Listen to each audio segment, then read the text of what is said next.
함께 보실 하나님의 말씀 마태복음 5장 7절 말씀입니다. 마태복음 5장 7절 말씀 성경과 자막을 보시면서 함께 읽도록 하겠습니다. 마태복음 5장 7절입니다. 같이 읽습니다. 시작. 긍휼히 여기는 자는 복이 있나니 그들이 긍휼히 여김을 받을 것이며. 아멘. 할렐루야. 네, 오늘도 주님이 주시는 주님의 주시는 은혜를 충만히 누리시는 복된 주일 되시길 바랍니다. 예수님의 말씀을 듣는 자, 그 말씀이 깨달아질 때에 그 말씀이 우리를 살리고 우리를 변화시킬 것입니다. 이런 은혜로 충만해지시기를 예수님의 이름으로 축복합니다. 우리 옆에 계신 분과 인사합시다. 잘 오셨습니다. 은혜 많이 받으시기 바랍니다. 팔복 강의 6번째 시간입니다. 긍휼히 여기는 자란 제목으로 하나님 말씀 나누도록 하겠습니다. 여러분들 이런 말 자주 쓰시나요? 옛날이 좋았다. 한 번쯤은 다 쓰시죠? 옛날이 좋았단 말을 참 많이 씁니다. 요즘 그 유튜브나 이런 인터넷 매체를 좀 잘 찾아보시면 과거에 있었던 사진들, 과거의 기록 영상 이런 것들을 좀 기술을 활용해서 컬러로 색깔을 입혀서 틀어주는, 올려놓는 그런 컨텐츠들이 있습니다. 그런 컨텐츠들을 잘 찾아보면 1980년대, 70년대, 60년대, 어쩔 때는 그 1910년대, 1800년대 말의 사진에들이 컬러를 입혀놓은 장면들이 있거든요. 그걸 보면 참 신기합니다. 참 신기한데 참 그 시절이 참 아름답고 또 참 재밌는 부분이 있다. 그런 생각도 하게 됩니다. 그런데 추억은 되는데요. 동시에 우리가 가지고 있는 생각이 있습니다. 그것은 정말 여러분 1980년대로 돌아가고 싶으신가요? 아마 여기 계신 분들 중에 6.25를 겪으신 분도 계실 것이고 70년대, 60년대 우리나라 참 못 살던 시절을 경험했던 분들도 있을 것입니다. 아마 이 중에 전세가 더 지긋하신 분들께서는 일제시대도 경험하신 분이 있을 것입니다. 정말 옛날로 돌아가고 싶으십니까? 정말 옛날이 좋으십니까? 분명한 사실이 있는데요. 그것은 오늘 우리가 살고 있는 이 나라의 대한민국이 한국 역사 유래로 가장 부유하고 가장 안정적이고 가장 치안이 좋은 시대, 가장 편리한 시대를 살아가고 있다라는 것입니다. 그것은 객관적으로 봐도 그렇죠. 그런데도 불구하고 또 한편으로는 옛날이 좋았지라는 말에 좋기는 뭐가 좋노? 라고는 못하고 정말 옛날이 좀 좋았던 부분이 있는 것 같다 느껴질 때가 있습니다. 왜 그럴까? 곰곰이 생각해 보면 오늘날 기술도 있고 부유함도 있고 다 있는 것 같은데 하나가 없어서 그런 것 같습니다. 그것은 바로 인간미입니다. 따뜻함이나 뭔가 좀 촉촉함이랄까요? 사람의 관계에 있어서 그 풍성함이나 따뜻함들이 오늘날 참 사라지고 각박하고 메마른 세상을 살기 때문입니다. 인간 냄새 풀풀 나던 그 시절이 언제부터인가 조금씩 그리워지는 거죠. 우리가 왜 이렇게 인간 생활이 말라버렸을까? 인간관계가 말라버렸을까? 몇 가지 좀 생각해 볼 수 있는데 사람다움이 점점 사라지고 있는 이유들이 여러 가지가 있을 수 있습니다. 사회가 발달하다 보니까 인권의 이름으로 아니면 여러 가지 이유로 사람과 사람에 대한 생각도 많이 바뀌고 또 사회를 구성하고 있는 기본적인 단위들이나 관계에 있어서 반드시 지켜져야만 하는 미덕들, 아름다운 덕들이 요즘은 좀 불필요한 것처럼 여겨지는 우린 그런 시대를 살아가고 있습니다. 인간다운 말하고 휴머니즘 얘기하는데 오히려 그거를 외치고 나서부터 더 각박함을 느끼지 않나요? 사람답다, 사람답게 살자 얘기를 하는데 점점 그런 것들이 사라지는 모습을 봅니다. 오히려 과거에 비해서 훨씬 더 비인격적이고 비도덕적이고 이런 모습들을 우리가 보고 있습니다. 여기에 경제라는 것들이 반드시 필요한 것이지만 때로는 이 경제적인 압박감들이 워낙 강하다 보니까 생존이라는 것까지 결부가 되면서 이 각박함이 훨씬 더 배가 되어지고 훨씬 더 좀 잔인할 정도로 우리들 옆에 다가와 있습니다. 그러다 보니까 무엇이 옳은가, 무엇이 바른가 라는 질문보다는 뭐가 내게 좋을까, 뭐가 내게 이익일까, 여기에 훨씬 더 우리의 생각이 초점이 맞추어져 있고 강조되는 시대를 우리는 살아가고 있습니다. 이런 현실 때문에 팔복의 덕목들, 특히나 이번 주에 보게 되는 5번째 덕목과 같은 긍휼과 같은 것들은 우리가 깊게 생각해 보지 않는, 단어를 떠올리면 있으면 좋지만 깊이 생각해 보지 않고 심지어 오늘날 잘 살기 위해서는 별로 불필요한 것 같은 그런 생각들을 우리는 가지고 살아가고 있습니다. 긍휼이라는 것 어떻게 보면 착하게 사는 것처럼 보이는데 오늘날 이 착하다라고 하는 것은 이 시대 사람들에게 필요하지 않은 것이요 이용당하기 딱 좋은 것처럼 보이기 때문입니다. 그러나 세상이 뭐라고 말하든 우리들은 이 긍휼을 진지하게 살펴보아야 합니다. 왜냐하면 예수님께서 우리들에게 긍휼하라라고 말씀하셨기 때문입니다.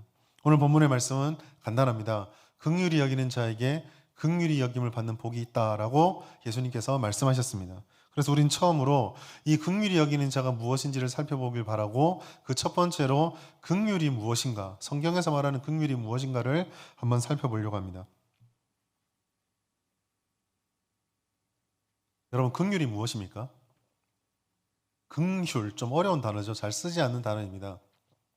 사전을 찾아보니까 불쌍히 여겨 돌보아 주는 것이 긍휼이다. 불쌍히 여겨 돌보아 주는 것이다라고 정의가 되어 있습니다. 이 정의대로라면 누군가 우리 주변에 가난하거나 고통을 겪거나 아니면 어려운 일을 겪을 때 그것을 공감하고 연민하면서 도와주는 것, 이것을 긍휼이다라고 생각합니다. 아마 이의가 없을 것입니다. 긍휼은 그런 겁니다. 맞는 얘기입니다. 우리에게 이것이 정말 필요하죠. 그런데 성경에서 말하는 예수님께서 말하는 긍휼이 바로 이러한 것들, 연민하고 동정하고 도와주는 것, 이게 전부 다일까? 불쌍한 사람들, 어려운 사람들, 가난한 사람들에게 선을 베푸는 것, 이것이 긍휼의 전부 다일까? 우리는 생각해 보아야 합니다. 오늘 예수님께서 말씀하신 이 긍휼의 제목, 긍휼이라는 말은 의미가 조금 더 우리가 국어에서 말한 것보다 폭이 훨씬 좀 넓습니다. 헬라어로 엘레에몬이라고 하는데 이 단어는요, 기본적인 의미는 우리랑 똑같습니다. 동정심과 자애로운 성품, 자비로운 성품을 긍휼이다라고 이야기를 했습니다. 이거는 우리랑 똑같은 의미인데 사실 이거는 훨씬 더 의미의 폭이 넓거든요. 동정심과 자애로운 뿐만 아니라 여기에는 너그럽다라는 것도 있고 심지어 이 긍휼에는 용서하다라는 의미도 있습니다. 그런데 이 너그러움과 용서와 자비, 자애와 관대함이라고 하는 이 성품이 발휘되는 상황이 좀 독특합니다. 헬라어로 엘레에몬이라는 단어가 사용되어질 때 누군가에게 관대하다, 누군가에게 자애롭다, 누군가에게 너그럽다, 누군가를 용서한다고 할 때는 단지 이 상대방이 가난하거나 힘들어서가 아닙니다. 여기서 말하는 성경에서 말하는 긍휼함은 예수님이 말하는 긍휼함은 공격적으로 오해를 하며 나를 핍박해오는 자들을 향해서 보여지는 성품이 바로 긍휼입니다. 이 단어는요, 그렇기 때문에 헬라어 성경에서 신약 성경에서 딱 두 군데만 사용이 됩니다. 하나는 오늘 우리가 보고 있는 이 5장 7절의 말씀이고 다른 하나는 히브리서 2장 17절 말씀입니다. 같이 읽겠습니다. 시작. 그러므로 그가 범사에 형제들과 같이 되심이 마땅하도다. 이는 하나님의 일에 자비하고 신실한 대제사장이 되어 백성의 죄를 속죄하려 함이니라. 히브리서 본문의 말씀은 예수님께서 희생의 속죄 제사가 되셨다. 희생의 제물이 되셨는데 그 제물 되심이 바로 예수님의 자비하심, 즉 긍휼하심을 따라 이루어진 일이다라고 말씀을 하고 있습니다. 히브리서는 우리들에게 동일하게 말하고 있습니다. 예수님이 보여준 모습이야말로 긍휼의 최고의 모습이요 모델이다라고 우리에게 말씀해주고 있습니다. 이것은 최고의 긍휼입니다. 왜 그러냐면 예수님의 희생이 최고의 긍휼인 이유는 우리가 그 희생을 요구할 만한 자격이 없기 때문입니다. 예수님께서 십자가를 짊어지시도록 강요할 자격이 우리의 그런 자격이 없기 때문입니다. 예수님이 십자가에 못 박힐 때 그 장면을 곰곰이 생각해 보십시오. 대부분의 사람들이 십자가에 올라 있는 예수님을 향해서 모욕하고 조롱하고 고함치고 구경거리로 삼고 있었습니다. 그러한 자들을 향해서 원수들을 향해서 예수님께서는 분노하지 않으셨습니다. 내가 십자가에 매달려 있다가 한 5시간만 참다가 5시간까지 변하지 않으면 그냥 내려올란다. 그렇지 않으셨습니다. 끝까지 십자가를 지시고 끝까지 그 구원의 은혜를 베풀어 주셨습니다. 이것은 예수님이 되게 뛰어난 성자고 성숙한 인격의 소유자라서 이러한 희생을 통해서 더 예수님의 인격을 고양시키고 더 예수님의 인격이 성숙해지는 것을 위해서 그렇게 하신 것이 아닙니다. 딱 하나입니다. 히브리서 2장 17절 말씀 보면 우리 백성 내 죄를 백성의 죄를 속량하기 위해서 그렇게 하셨다라고 말씀하셨습니다.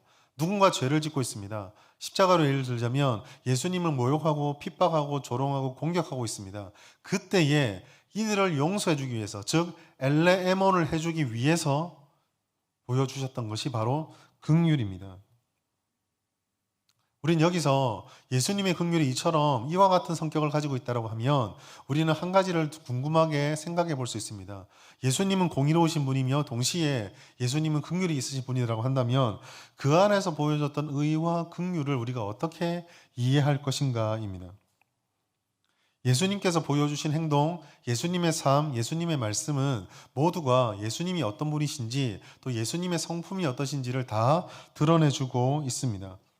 아까도 말씀을 드렸지만 예수님이 보여주신 긍휼의 모습은 원수들을 향해서 끝까지 사랑하시고 용서하시고 관대하게 품어주시는 모습이었습니다. 사랑의 모습, 신실한 사랑의 모습으로 나타났습니다. 그런데 이와 동시에 우리가 알고 있는 또 하나가 있죠. 예수님은 참으로 선하고 의로우신 분이십니다. 예수님의 말에는 오류가 없고 그의 의로움에는 더하거나 뺄 것이 없이 완벽합니다. 그가 완벽한 의리를 가지고 있고 그가 완벽하게 선하다고 하는 것은 이 세상의 모든 불의들을 바라보며 완전하게 판단하고 판결할 수 있고 그것들에 따라서 대응할 수 있는 분이다라는 것을 우리에게 말씀해 줍니다. 모든 것을 옳게 판단할 수 있고 모든 것을 옳게 결정할 수 있고 모든 것을 옳게 바로잡을 수 있는 분, 그것이 바로 예수님이십니다. 여기서 이제 문제가 조금씩 발생합니다. 반면에 예수님의 제자가 되었다고는 하나 우리들은 어떻습니까? 사람들이 인류의 역사를 통해서 신실하게 보여준 것이, 명확하게 증명한 것이 딱 하나가 있습니다. 그것은 인간이라는 존재가 늘 오류투성이고 불완전하고 심지어 특히 선과 공의, 의로움, 착함 이런 부분에 있어서 도무지 개선되지 않는 한결같은 부족함을 가지고 있다는 것입니다. 역사는 늘 이것을 잘 보여주고 있죠. 예를 들어서 지금도 서방 세계를 굉장히 경량으로 몰아가고 있는, 전 세계를 경량으로 몰아가고 있는 러시아와 우크라이나 전쟁을 한번 살펴보십시오. 이 사람들요, 2차 대전으로 유럽이 몰살당할 뻔한 거 경험한 지 100년도 안 됐습니다. 또 그러고 있습니다. 100년 전에 그 사건 저지르면서 유엔을 만들자, 세계 평화를 만들자, 우리가 이렇게 하면 안 된다. 그런데 역사를 보십시오. 그렇게 말해놓고 미국, 소련 둘이 싸웁니다. 베트남 전쟁이 있었고요. 6.25 전쟁이 있었고요. 수많은 전쟁이 계속 있었습니다. 그리고 그것까지는 그래도 유럽 땅에서 벌어지지 않은 전쟁, 적어도 유럽은 정신 차렸다. 아니요. 100년도 안 됐는데 지금 유럽이 또 똑같은 짓을 하고 있습니다. 공의, 정의 우리에게 없습니다. 많은 사람들이 때로는 이런 것들을 바라보며 그래, 사람은 원래 그래 라고 인정하는 것처럼 보입니다. 그렇지만 우리가 조금 더 솔직하게 우리 자신을 돌아볼 필요가 있습니다. 의식의 깊은 곳에서 그래도 우리 마음속에 누구나 다 가지고 있는 생각 하나가 있습니다. 그래도 나 정도면, 그래도 내가 다른 사람보다는 좀 더 낫지 않나? 저 정도는 내가 아닌데 라는 생각을 우리는 하고 있습니다. 그런 생각이 나중에 행동으로 옮겨지거나 판단으로 옮겨질 때 어떻습니까? 내가 완전하진 않지만 그래도 이 문제는 내가 할 말이 있다 라고 생각을 합니다. 여러분, 의와 긍휼의 관계를 늘 조심해서 생각하십시오. 예수님께서는 완전한 의와 완전한 판단이 있었기 때문에 모든 불의를 하나하나 다 지적해서 드러낼 수 있으셨고, 드러내신 그 모든 불의들을 다 감당할 수 있었습니다. 다 판단할 수 있고 다 바로잡고 용서할 수 있었습니다. 특별히 십자가에서 죽으심으로 말미암아 그 모든 불의와 악의 근원이 되는 죄를 완전히 깨 부수셨습니다. 불의의 근원인 죄가 완전히 패배하게 되고 예수님은 의로움으로 완전한 승리를 이루셨습니다. 예수님이니까 하셨습니다. 그러나 이와 같은 완전한 승리와 개선 우리에게는 없습니다. 예수님에게만 가능한 일입니다. 우리는 예수님이 아닙니다. 그렇기 때문에 의, 공의, 정의를 얘기할 때 우리가 착각에 결코 빠져서 안 될 것이 있습니다. 그것은 우리가 이런 의와 공의와 정의를 말하는 것을 통해, 그런 것들을 드러냄을 통해서 예수님처럼 우리도 완벽하게 이것들을 달성할 수 있다, 거기에 빠지면 안 됩니다. 함정입니다. 우리는 결코 완전하고 공평하며 오류가 없이 의를 판단할 수도, 의를 제시할 수도, 그 의를 실천시켜 갈 수도, 의롭게 바꿀 수도 없습니다. 이것이 바로 틀린 말은 분명히 아닌데 공동체와 사람의 관계가 깨어지는 원인입니다. 틀린 말은 아닙니다. 잘못된 말도 아닙니다. 그러나 깨어집니다. 우리에게 필요한 것이 있습니다. 의롭다라는 것을 포기하는 것이 아닙니다. 의를 행할 때 예수님처럼 우리가 완전하지 않다는 것을 인정하는 것입니다. 그렇게 인정하게 되면 공동체를 살리고 우리의 신앙을 살리는데, 사람과 사람 사이를 살리는데 의와 함께 다른 무엇이 필요하다는 자연적인 생각을 하게 됩니다. 그때 필요한 것이 바로 긍휼함입니다. 다시 한번 그 긍휼함의 정의를 생각해 보십시오. 긍휼함은 단지 불쌍한 사람, 연약한 사람들을 돕기 위해 가지는 연민과 동정이 아닙니다. 오히려 관대하다, 너그럽다, 용서한다라는 단어를 생각해 보면 이 긍휼함이 발휘되는 순간은 갈등의 순간입니다. 예를 들어 예를 들자면, 누군가가 한 사람의 불의에 대해서 의의를 드러내면 우리가 늘 경험했던 것처럼 그 의의가 선언되는 곳에서 불편함과 긴장이 고조됩니다. 지적하는 사람과 지적받는 사람, 이 둘 사이에서 선한 관계가 잘 안 형성되는 것이죠. 아마 지적을 받는 사람은 공격당한다고 생각할 것입니다. 반면에 그 지적을 받아들이지 않고 오해의 말들과 반응들과 눈빛과 행동들을 보여주는 사람을 보며 그 선한 의도로 비록 했더라도 그 옳음을 드러낸 사람은 내가 되려 공격받는다라고 생각할 것입니다. 이때 근거 없는 오해와 잘못된 오해와 편견들이 서로의 갈등을 불러일으킬 때 너그럽고 관대하게 용서하는 것, 이것이 긍휼입니다. 만약에 우리가 예수님께서 하셨던 것처럼 예수님께서 우리를 의의 기준으로만 정죄하셨다면, 그것으로 우리를 판단하셨다면 우리 중 누구도 은혜를 받지 못했을 것입니다. 바로 이것이 우리가 기억하는 것입니다. 여러분, 의는 중요합니다. 공의와 정의가 교회에 살아있어야 됩니다. 그러나 우리가 또 한 가지 기억할 것이 있습니다.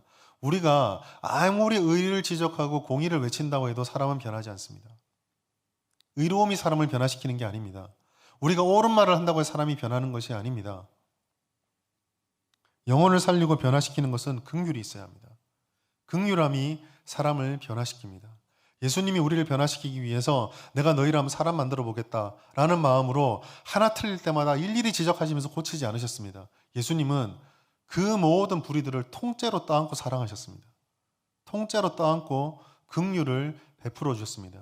여기 계신 여러분들 중에 내가 말씀을 창세기 1장부터 계시록 21장 마지막 절까지, 22장 마지막까지 하나라도 빠지지 않고 증명하고 증언해서 의로움을 밝혀내서 믿게 되었다, 그런 분 있으면 손 들어 보십시오.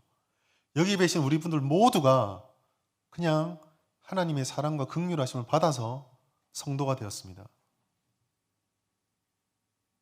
우리가 예수님에게 이런 긍휼함을 받아서 긍휼의 자녀가 되었기 때문에 우리 역시 의무가 있다라고 한다면 긍휼을 누리고 긍휼을 전해야 하는 사명이 있습니다. 그렇다면 세 번째로 우리가 던져야 될 질문은, 이것이 우리의 의무이고 성도들에게 필요한 것이며 예수님의 성품이라고 한다면 도대체 왜 우리는 긍휼을 잃어버렸는가? 바로 이 점입니다. 안타깝게도 많은 공동체와 교회에서 긍휼함이 사라진다는 이야기를 많이 듣습니다. 교회의 갈등의 이야기들을 참 많이 듣게 되고요. 어려움과 힘든 관계, 신방을 해보면 성도와 성도 사이에서 서로가 오해와 갈등으로 아파하는 분들을 왕왕 만나게 됩니다. 옳다고 말하는 외침, 교회에서 끊어지지 않았습니다. 무엇이 옳고 그른가 언제든지 외치고 또 이야기를 합니다. 개인적으로 갈등이나 분열을 되게 싫어해서 목사로서 이런 말씀을 드리면 좀 죄송하지만 노회에 가는 걸 별로 안 좋아합니다. 노회 가면 다 법이요하는 이 얘기가 너무 듣기 싫어서 좀 불편합니다. 저는 그런 이야기들이 필요하다라고 생각을 하지만 불편한 거는 뭐 어떻게 생겨먹길 그렇게 생겨먹었는데 좀 힘듭니다. 옳다고 외치는 사람 많은데 은혜를 외치고 긍휼히 여기는 경우가 많지 않다라는 것을 우리도 모르게 생각을 하고 있습니다. 왜 이럴까? 가장 근본적인 이유는 우리가 예수님께 긍휼의 은혜를 받았다는 사실을 머리로는 알지 모르겠지만 날마다 반복해서 우리들에게 각인시키고 또 거기에 풍성한 은혜를 누리는 감격과 감사가 사라졌기 때문입니다. 우리는 하나님의 은혜로, 주님의 사랑으로 구원을 받았다라고 믿습니다. 또 그것을 알고 있습니다. 그런데 많은 사람들이 그와 같은 것을 알지만 그것을 그냥 하나의 사실로 받아들인 채 더 이상 신앙생활하면서 한 번, 10번, 100번 매일매일 생각하지 않습니다. 매일매일 그 은혜를 감사히 여기지 않는다라는 것이죠. 그러다 보니 우리가 받았던 이 은혜가 얼마나 큰지에 대한 감각이 사라져 버리게 됩니다. 이러한 감격과 감각이 상실되게 되면 필연적으로 나타나는 현상이 있는데, 그것은 바로 예수 그리스도를 닮아가는, 즉 신앙생활을 통해서 주님을 닮아가는 성숙이 점점 사라져 버린다라는 것입니다. 예수께서 우리에게 주신 은혜를 잊어버렸기 때문에 그 빈자리가 세상적인 것들로 채워지게 되는 것이죠. 여러분들에게 한번 질문하고 싶은 게 있습니다. 스스로에게 한번 질문해 보십시오. 우리가 신앙생활을 통해서 하나님께 원하는 것이 무엇입니까? 혹 여러분들 중에 여러분들이 기도를 하고 계실 텐데, 여러분들이 기도하는 것 중에 가장 심혈을 기울여서 최고로 드리고 있는 기도 제목이 무엇입니까? 그 기도는 누구를 위한 기도입니까? 우리가 봉사를 하거나 교회 섬김을 할 때, 예배를 드리고 신앙생활을 할 때 무엇 때문에 열심히 봉사하고 헌신하십니까? 하나님을 더 알고 하나님을 따라가고 주님이 주시는 그 은혜가 너무나 감사해서 드릴 것이 없어 이렇게라도 주님 은혜를 갚겠습니다 라고 하는 예수님을 닮아가기 위한 것입니까? 아니면 이 엄악한 세상에서 많은 사람들이 보험 들듯이 그래도 하나 정도는 신앙의 보험도 들어놔야지, 뭐 이런 것입니까? 사실 이런 것들, 질문들 중에 조금 그냥 그렇게 생각할 수 있는 질문도 있고 날선 질문도 있는데요. 사실 이런 질문들보다 더 비참하고 더 안타까운 것이 있습니다. 그것은 이와 같은 생각이나 질문조차 던지지 않은 채 그저 시간 되면 교회를 왔다가 시간 되면 교회를 떠나가는 그러한 신앙생활의 모습입니다. 여러분, 우리의 관심이 예수에게 초점이 맞추어져 있고 예수님께서 행하셨다, 예수님께서 원하신다 라고 하는데 우리의 마음이 없으면 우리는 예수님의 긍휼을, 예수님께 어떤 긍휼을 받았는지를 결코 알 수가 없습니다. 내게 무엇이 유익한가? 내가 이 일을 통해서 얻을 수 있는 것이 무엇인가만 생각한다면, 그렇게 눈이 나를 향하고 있다면 나의 테두리 밖에서 존재하고 있는 다른 이들을 수용하고 그리고 그들로부터 들려지는 생각과 그들이 보여주는 행동들을 관대하게 바라보고 수용할 수 있는 그 첫 출발부터 시작되어지지가 않습니다. 심지어 나만 눈을 향하고 있는데, 나를 향해서 눈을 향하고 있는데 그와 같은 과정에서 발생되는 그들의 잘못과 불의한 모습들, 부족한 모습들 용서하기 힘듭니다. 긍휼함은요, 이와 같은 모습을 다 종합해 보았을 때 긍휼함이라고 하는 것은 획득하는 것이 아니고 받는 것이 아닙니다. 긍휼함은 나를 향한 눈을 바깥으로 향해 돌리고 내 손에 움켜쥐고 있고 내가 받고 싶고 잡고 싶었던 것들을 내려놓을 때, 그 손을 다른 누군가가 잡고 다른 누군가가 내 멱살을 잡고 쥐어 흔들 때, 그때에 깨달아지고 받게 되는 것이 긍휼함입니다. 여러분, 수준 높은 신앙이요, 수준 높은 신앙이라고 사람들이 말을 하는데, 수준 높은 신앙, 수준 높은 기도는 응답을 많이 받는 게 아닙니다. 체험을 많이 한다고 수준 높은 신앙인 것이 아닙니다. 수준 높은 신앙, 하나님께서 기뻐하시는 건강한 신앙은 언제 어느 순간이든지 예수를 닮아가는 것입니다. 예수를 따라가는 것이, 예수님의 형상이 드러나는 것이 수준 높은 신앙입니다. 그러면 이게 수준 높은 신앙이라면 반드시 우리에게 요구되는 전제가 있습니다. 우리가 예수를 닮아가기 위해서는 원래 우리의 모습들을 버려야 합니다. 내려놓아야 합니다. 내 모습과 결별이 있어야 합니다. 나의 예전 습관을 내려놓고 내 본성을 포기하고 내 버릇, 좋아하던 것, 삶에서 나타나는 모든 가시적, 비가시적 영역에서 온전히 주님을 닮아갈 수 있도록 전적으로 내어드리고 변화되어야 합니다. 그것을 목표로 삼아야 합니다. 이것이 성숙하는 것이고 이것이 긍휼을 위한 전제 조건입니다. 사도 바울은 이것을 이런 식으로 우리들에게 말씀해 주셨습니다. 고린도서 5장 17절과 에베소서 4장 22절, 24절입니다. 고린도서 5장 17절 이렇게 말합니다. 그런즉 누구든지 그리스도 안에 있으면 새로운 피조물이라, 이전 것은 지나갔으니 보라 새 것이 되었다. 우리는 새로운 피조물이 되었습니다. 예수 믿는 자가 되는 것은 새롭게 된 자들입니다. 그러면 이러한 새롭게 된 자들에게 요구되는 것이 있는데, 에베소서 4장 22절, 24절입니다. 같이 읽겠습니다. 시작. 너희는 유혹의 욕심을 따라 오직 너희의 심령이 새롭게 되어 하나님을 따라 의와 진리의 거룩함으로 지으심을 받은 새 사람을 입으라. 주님의 말씀 분명합니다. 새롭게 된 자, 예수를 닮아가는 자, 긍휼을 원하는 자가 새롭게 되지 않으면, 내려놓지 않으면, 주님의 은혜를 깊이 묵상하고 닮아가지 않으면 우리는 긍휼함을 얻을 수 없습니다. 이것이 오늘날 우리들에게 점점 긍휼함이 사라지고 있는 이유입니다. 예수를 깊이 생각하지 않습니다. 두 번째로 긍휼이 사라진 이유는 우리가 분별력을 상실했기 때문입니다. 파스칼이 했던 말 중에 인간은 생각하는 갈대다라는 얘기가 있습니다. 갈대가 어떻죠? 갈대는 아무리 꼿꼿해 보이고 아무리 아름답고 싱싱해 보여도 바람이 불면 바람 모양 따라서, 바람 방향 따라서 이리저리 흩날립니다. 우리가 이와 같습니다. 우리가 인간은 세상이라는 들판에 서 있는 갈대와 같습니다. 그 갈대는 세상에서 부는 바람, 세상의 상식, 환경, 기본적인 제도, 그리고 오랫동안 익숙하게 젖어든 가치관에 의해서 영향을 받습니다. 이 세상 사람 중에 우리 중에 누구도 그 영향을 벗어난 사람 없고 그 영향을 전혀 받지 않는 사람이 없습니다. 다른 말로 표현해서 우리들에게는 그와 같은 세상의 흔적들이 나타난다라는 것이죠. 그런데 여기서 다른 점이 있습니다. 자연의 갈대는 그저 갈대로서 흔들릴 뿐이지만 파스칼은 인간을 뭐라고 말했죠? 생각하는 갈대라고 했습니다. 갈대긴 갈대인데 이리저리 흔들리는 바람의 영향을 받기는 받는데 인간은 생각을 합니다. 여기서 생각이 바로 분별력입니다.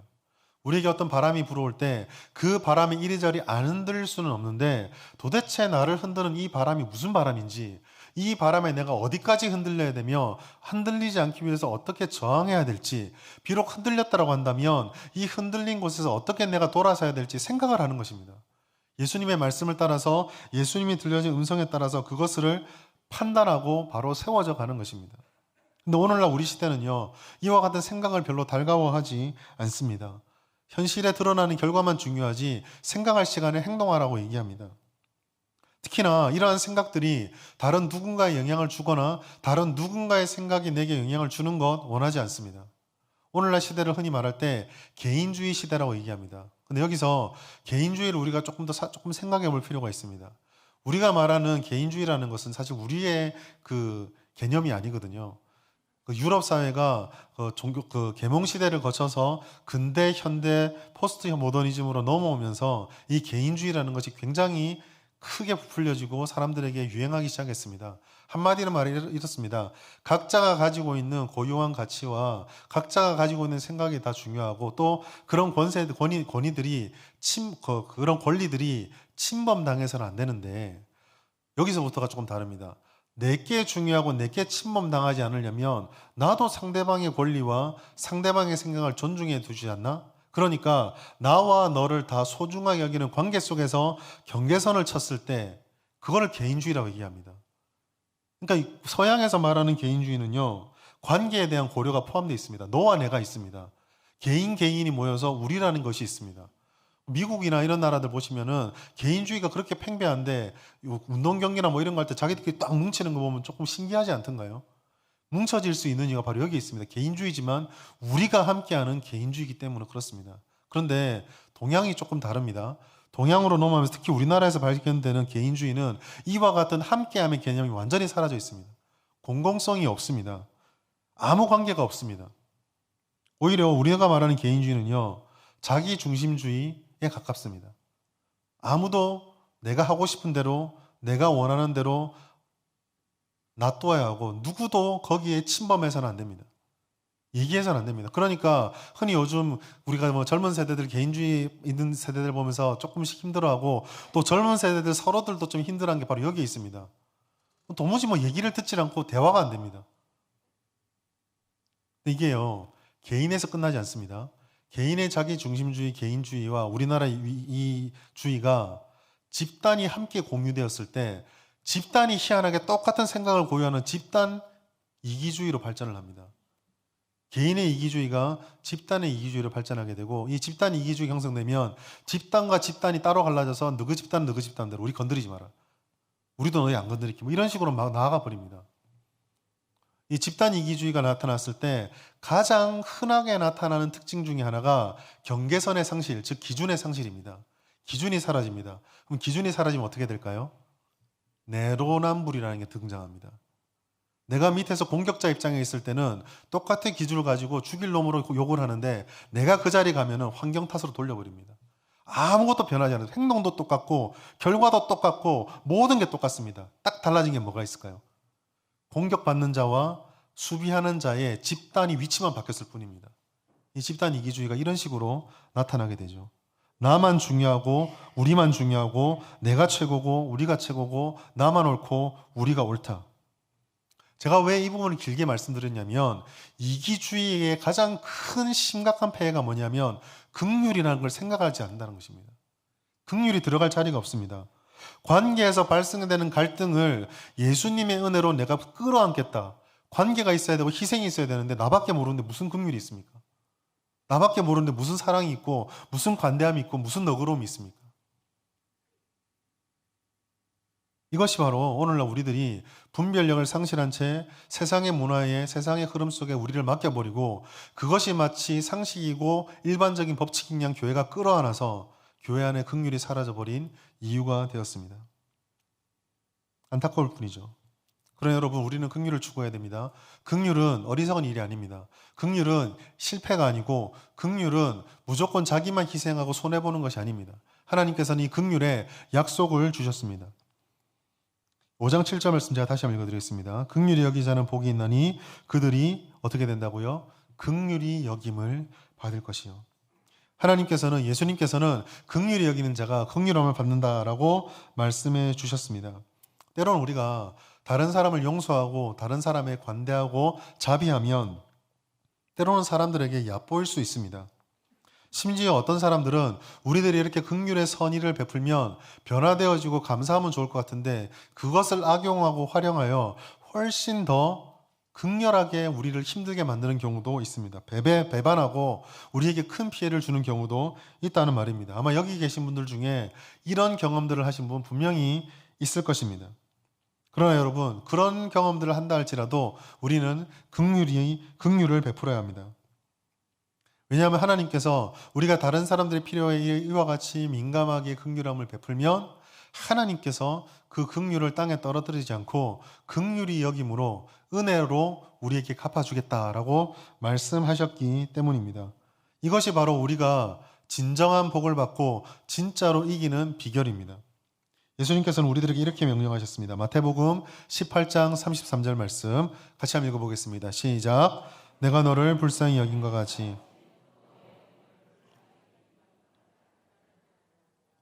예수님 말씀하신 바 분명하죠. 우리가 긍휼히 여김 받았습니다. 그래서 우리도 다른 이들을 긍휼히 여겨야 합니다. 그러나 하나님은 정확하신 분이십니다. 하나님께서는 우리가 선한 일을 행함으로 악한 결과를 받아 고통받고 있으면 하나님께서는 그것을 그냥 운명으로 받아들이라고 말하지 않습니다. 우리가 뿌렸던 선한 씨앗은 반드시 하나님 안에서 하나님이 주시는 선한 열매로 우리에게 채워지게 되어 있습니다. 사람은 몰라주고 세상은 몰라주어도 우리가 행한 선한 행동은 하나님께서는 다 알고 있습니다. 긍휼한 마음이 진실되게 작용되어지고 우리가 긍휼을 추구할 때 하나님께서는 그 긍휼이 어떻게 결실되어지는지를 아시면서 우리들에게 긍휼을 은혜로 베풀어 주십니다. 우리가 긍휼을 행하면 우리가 구원받음으로 받았던 긍휼보다 더 크게 우리의 삶을 채워주시고 우리의 모든 연약함을 받아주시는 하나님의 긍휼을 날마다 경험하게 되는 것입니다. 우리의 긍휼은 완전하지 않습니다. 우리의 행동은 완전하지 않습니다. 그러나 하나님께서 약속하신 긍휼은 부족함이 없이 완전한 긍휼입니다. 이 약속이 여러분들에게 확신되어지고 믿음으로 깨달아지길 바랍니다. 그렇다면 이 긍휼을 얻기 위해서 이제 마지막으로 우리는 그러면 이 긍휼을 얻기 위해서 어떻게 긍휼을 배워가고 채워갈 것인가? 여기에 대해서 답을 해봐야 되겠습니다. 첫 번째로 아까도 잠깐 언급을 드렸지만 예수를 깊이 생각하십시오.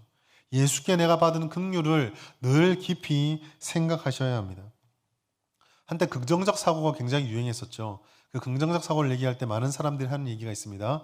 하루를 긍정적으로 살고 좋은 일을 일으키기 위해선 아침에 일어나면 거울을 보고 너는 참 멋진 녀석이다. 오늘 하루 잘 될 거다. 좋은 일이 기다릴 거다. 계속 반복하라 얘기합니다. 한번 내일 아침에 거울을 보시고 해보십시오. 한 10번 하시고 나면 이게 뭐 하는 짓인가 싶을 겁니다. 그런데요, 여기에 지혜가 있습니다. 아무것도 아닌 것 같던 이 반복이 사람의 생각과 태도를 바꾸고 인생을 바꿉니다. 마찬가지입니다. 우리가 의지적으로 주님의 은혜를 늘 묵상하고 반복적으로 때로는 이렇게 주문처럼 하는 게 무슨 의미가 있나 싶을 정도로 우리는 그것을 우리에게 새겨야 합니다. 여러분, 신앙은요, 교육이자 훈련입니다. 은혜를 받아서 예수 그리스도를 믿는 그리스도인이 되었지만 그렇게 씨앗처럼 발화된 우리의 신앙이 자라기 위해서는 반복되는 훈련과 교육이 있어야 합니다. 그렇게 교육과 훈련을 이야기할 때 우리들에게 생각해야 될 것이 있습니다. 바로 교육이라고 하는 것의 핵심 가치는 반복에 있다라는 것입니다. 교육은 반복하고 또 반복하는 것입니다. 당연한 것을 여기지 않고 계속적으로 우리에게 주입하고 각인시키는 것이죠. 신방을 하다 보면 때로는 좀 안타까운 이야기들 참 많이 겪게 되는데 그 중에 하나가요. 예전에 은혜를 그토록 사모했고 그 은혜를 감사하며 감격하며 제게 그 똘망똘망한 눈을 뜨고 그렇게 흥분하고 웃으면서 말씀하셨던 그분께서 몇 달이 지나지 않아 시험 받았을 때 그때 받았던 은혜를 새까맣게 잊어먹고 있다는 것입니다. 전혀 기억하지 않습니다.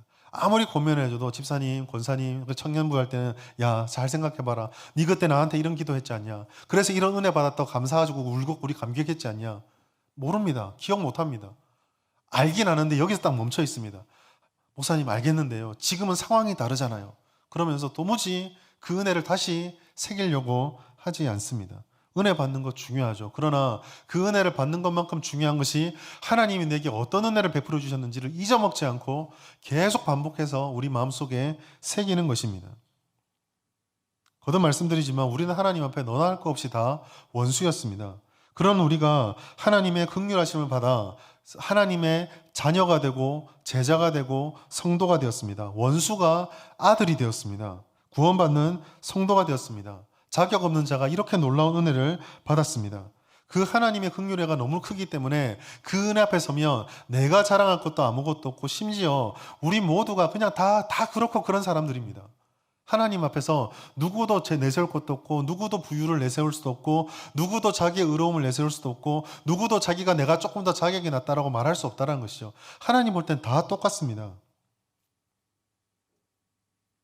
우리가 이 긍휼하심 은혜에 젖어 있으면 푹 젖어 있으면 다른 이들의 불의를 다른 이들의 엉뚱한 모습들 때로는 우리를 힘들게 하는 모습들로 우리에게 다가올 때 불편하지 않다면 거짓말이죠. 싫지 않다라면 거짓말입니다. 그러나 그 싫고 불편하고 이해할 수 없고 때로는 화도 치미는 그 모습 뒤에서 십자가에 매달린 예수님 보이기 시작합니다. 내가 이랬구나. 내가 이렇게 예수를 못 박았구나. 예수님을 못 박는 배신자들을 일렬로 쫙 세우면은 맨 앞에 누가 있을까요? 베드로입니다.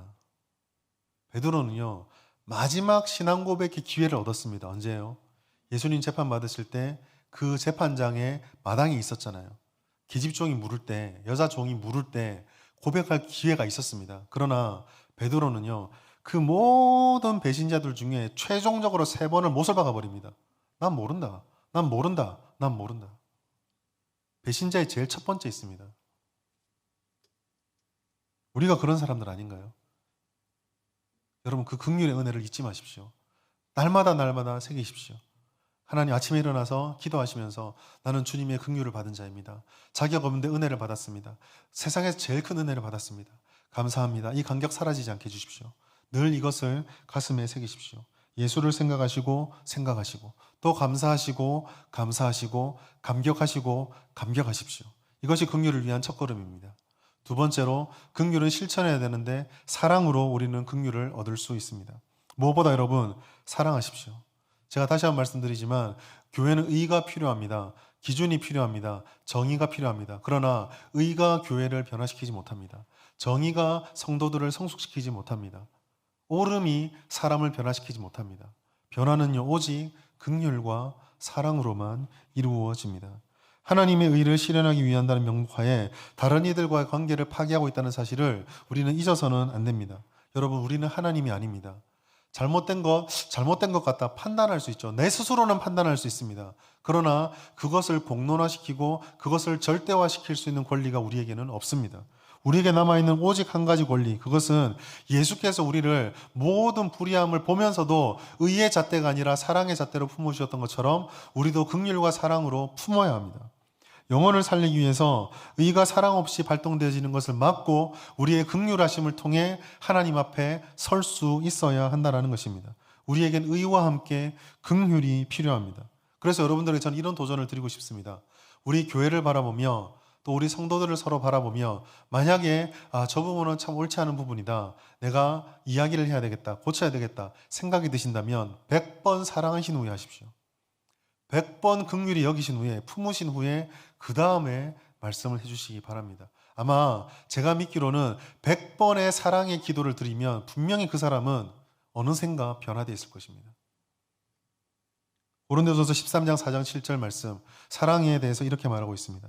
사랑은 오래 참고, 사랑은 온유하며 시기하지 아니하며, 사랑은 자랑하지 아니하며, 교만하지 아니하며, 무례히 행하지 아니하며, 자기의 유익을 구하지 아니하며, 성내지 아니하며, 악한 것을 생각하지 아니하며, 불의를 기뻐하지 아니하며, 진리와 함께 기뻐하고. 여기서부터가 엑기스입니다.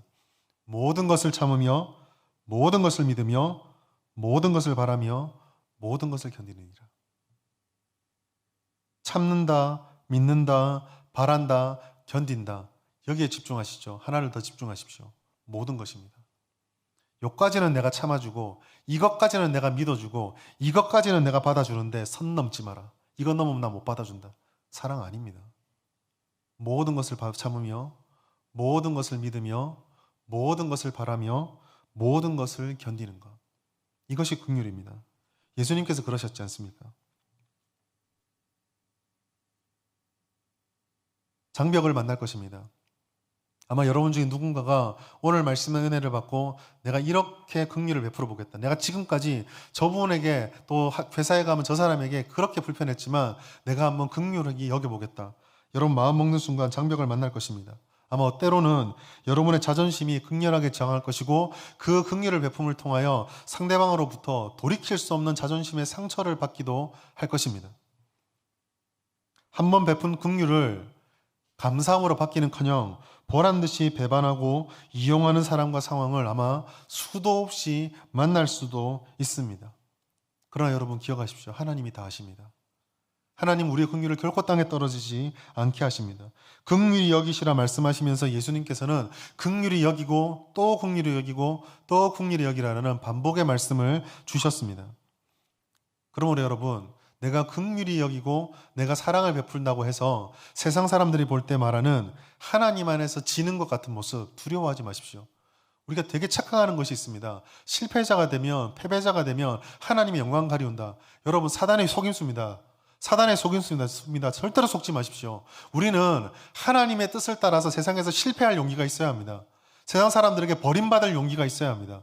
하나님 안에서 질 수 있어야 합니다. 모든 사람들이 나를 외면하고 알아주지 않을 때 그때에 하나님 바라보고 거기서 모든 것을 참고 모든 것을 바랄 수 있어야 합니다. 그리고 그 자리에 내려가면 그때 비로소 우리에게 보이는 것이 있습니다. 우리가 경험하는 것과 비교할 수 없는 십자가 위에서 처참하게 발가벗겨진 채로 피투성이로 치욕과 모욕을 당하고 계시는 예수님이 그때 보입니다. 그럼 우리는 알게 되죠. 내가 겪는 이 치욕, 내가 겪는 이 자존심, 이 아픈 자존심, 예수님에 비하면 아무것도 아니구나. 그때 비로소 우리는 긍휼을 알게 됩니다. 말씀 맺도록 하겠습니다. 사랑하는 여러분, 긍휼은 사랑의 완성입니다. 긍휼은 교회의 꽃입니다. 성도와 성도의 관계의 핵심입니다. 우리가 받았던 그 긍휼을 늘 기억하십시오. 우리가 어떻게 은혜를 받았는지를 늘 기억하십시오.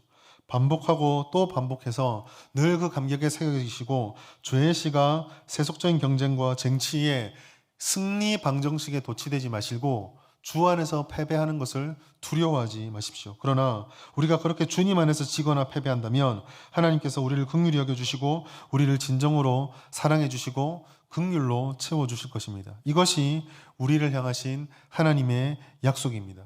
긍휼히 여김은 사랑을 실천하는 것입니다. 그리고 긍휼과 사랑은 하나님의 풍성한 사랑과 긍휼로 약속되어져 있습니다. 이 긍휼과 사랑이 나를 살리고 교회를 살리며 이 나라와 이 민족을 살립니다. 긍휼과 사랑이 아름다운 변화와 열매를 맺게 합니다. 이 말씀을 기억하시면서 긍휼함에서 더 풍성해지고 사랑으로 더 서로를 섬기는 복된 믿음의 공동체 우리 진주 성북교회 될 수 있기를 예수님의 이름으로 축복합니다. 하나님 아버지 감사합니다. 오늘도 우리들에게 은혜의 말씀을 주시니 감사합니다. 경쟁과 쟁취를 위한 세속적인 승리 방정식에 우리는 사로잡혀 있었습니다. 그러나 아버지 하나님, 이제 말씀을 뜨고 깨달았사오니 누구보다 악한 제가 주님의 제자가 되고 하나님의 긍휼하신 은혜로 구원받았음을 깨달았사오니 하나님 아버지, 지적하고 논쟁하고 내 뜻을 관철시키라는 세상의 목소리에 맞서 오직 예수님처럼 너그럽게 용서하고 관용하고 긍휼히 여길 수 있는 그런 마음을 가질 수 있게 역사하여 주시옵소서. 늘 우리가 받은 긍휼을 생각하고 감사하며 감격으로 충만케 하여 주시고 그러한 사랑으로 충만한 우리 진주 성북교회 될 수 있도록 역사하여 주시옵소서. 감사드리며 예수님의 이름으로 기도드립니다. 아멘.